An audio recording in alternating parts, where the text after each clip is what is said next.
नमस्ते बच्चों, कैसे हैं आप सब। तो आपकी पुस्तक हिंदी व्याकरण बाय ब्रेन रूट सीरीज से हम करेंगे पाठ संख्या 17 पत्र लेखन।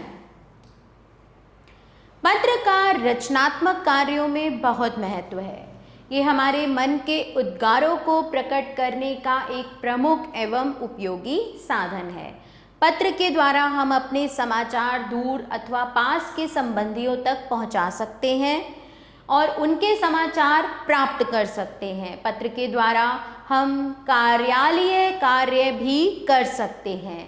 पत्रों के प्रकार होते हैं। पत्र सामान्यतः 4 प्रकार के होते हैं। निजी पत्र, इनमें अपने सगे संबंधियों, मित्रों आदि को भेजे गए पत्र शामिल किए जाते हैं। फिर आते हैं प्रार्थना पत्र।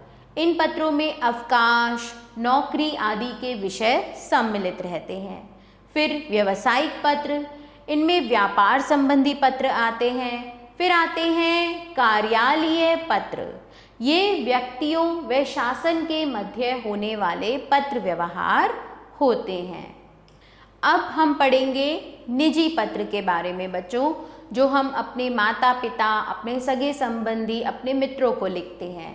छात्रावास से पिताजी को पत्र, तो आप देखेंगे यहाँ पर आपने अपने छात्रावास का पता लिखना है।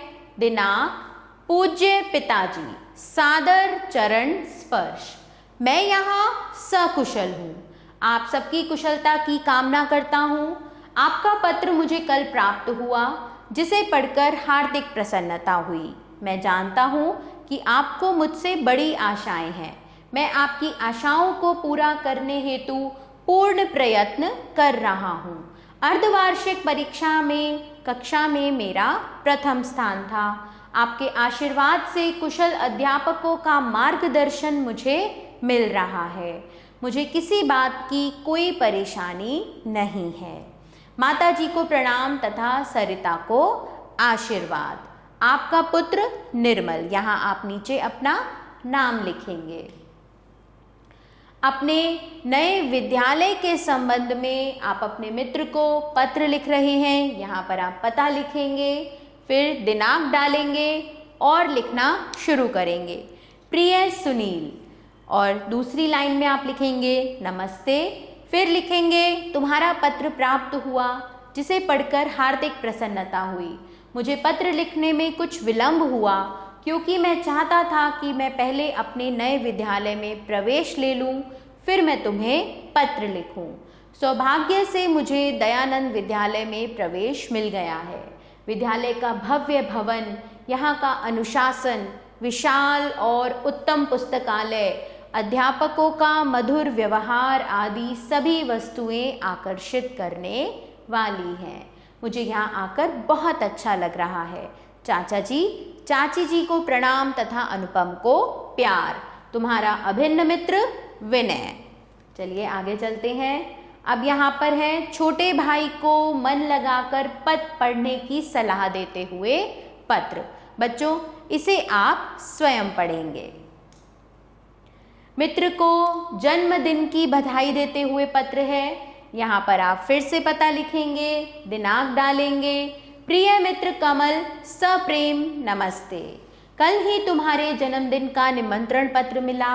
यह जानकर प्रसन्नता हुई कि तुम अपना 11वां जन्मदिन बड़ी धूमधाम से मना रहे हो। मित्र, खेद है कि अगले माह परीक्षा शुरू होने के कारण मैं तुम्हारे जन्मदिन के समारोह में उपस्थित नहीं हो सकूंगा। मैं ना भी पहुंच सकूं तो भी तुम्हारे जन्मदिन पर मेरी शुभकामनाएं तुम्हारे साथ होंगी। जन्मदिन की तुम्हें कोटि कोटि बधाई। ईश्वर से प्रार्थना है कि आने वाला समय तुम्हारे लिए मंगलकारी हो। जन्मदिन की शुभकामनाओं के साथ तुम्हारा मित्र गिरीश। यहाँ पर बच्चों देखिए प्रार्थना पत्र आते हैं, जो हम अवकाश या नौकरी आदि के लिए लिखते हैं। तो आप यहाँ लिख रहे हैं प्रार्थना पत्र शुल्क मुक्ति हेतु प्रार्थना पत्र के आपको शुल्क से मुक्ति मिल जाए। सेवा में श्रीमान प्रधानाचार्य, फिर आप अपने स्कूल का नाम लिखेंगे, बाल शिक्षा मंदिर, विकास नगर, और किस शहर में है, पटना। फिर लिखेंगे महोदय। अगर आपके जो प्रधानाचार्य हैं वो पुरुष हैं तो आप लिखेंगे महोदय, अगर वो स्त्री हैं तो आप लिखेंगे महोदया। सविनय प्रार्थना है कि मैं आपके विद्यालय में कक्षा 5 का छात्र हूँ। पिछले वर्ष मैंने अपनी कक्षा में प्रथम स्थान प्राप्त किया था। श्रीमान जी, मेरे पिताजी एक कार्यालय में क्लर्क हैं। उनकी मासिक आय 8,000 रुपये है। इतनी कम आय में परिवार का पालन पोषण, हम 2 भाइयों की पढ़ाई आदि के खर्चों की पूर्ति बड़ी कठिनाई से हो पाती है। अतः आपसे प्रार्थना है कि मुझे शुल्क मुक्ति प्रदान करने की कृपा करें, जिससे मैं अपनी पढ़ाई जारी रख सकूं। मैं आपका सदा आभारी रहूँगा। धन्यवाद। फिर आप यहाँ लिखेंगे आपका आज्ञाकारी शिष्य, अपना नाम लिखेंगे जैसे यहाँ लिखा हुआ है श्रीकांत नाहटा, और फिर नीचे तारीख डालेंगे। चलिए बच्चों, अब हमने निजी पत्र भी पढ़े और प्रार्थना पत्र भी पढ़ा। तो नीचे लिखे विषयों पर आपको पत्र लिखने हैं। घर की कुशलता के संबंध में पिताजी को पत्र लिखो कि आपके पिताजी कहीं बाहर रहते हैं, आप उन्हें घर की कुशलता के बारे में बताएंगे।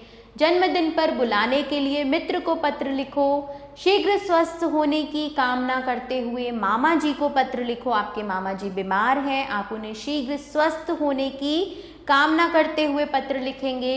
छुट्टियों में आकर रहने के लिए चचेरी बहन को पत्र लिखो। उपहार भेजने के लिए दादी जी को धन्यवाद का पत्र लिखो। तो बच्चों, आपको ये सभी अभ्यास करने हैं। आभार। मिलते हैं नए पाठ के साथ।